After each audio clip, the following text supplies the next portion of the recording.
New tonight at 11, controversial changes to the nuisance ordinance in Barberton could end up costing residents after more than 2 calls to police.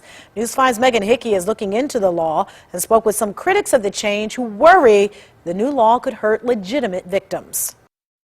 More than 2 calls to police in certain circumstances could lead to a $100 fine, and the fines go up from there.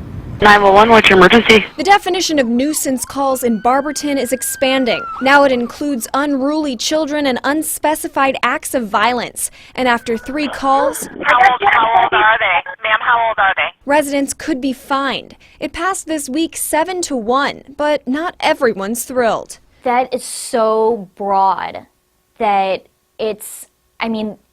where does it stop? Resident Megan Adair spoke up at the council meeting earlier this week, arguing that fines should not be the first solution to incessant calls. If there's unruly children, maybe this is something that needs to be referred to a counselor. Police asked City Council for the change after repeated calls from families fighting and unruly juveniles.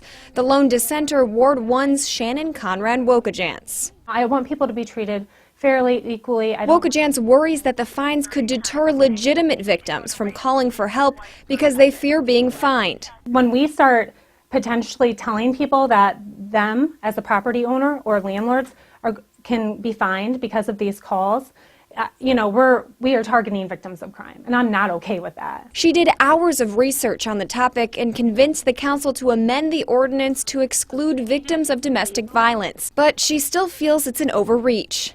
I don't believe we should be passing laws that are so broad, and too much power is not a good thing. The police chief has said the fines will only be applied in the most extreme circumstances, but some residents aren't satisfied. You try to figure out what the problem is rather than slapping a fine on it. There is an appeals board for anyone who feels that the fines have been given out unfairly. Councilwoman Wokajants hopes that this issue will be addressed at the state level.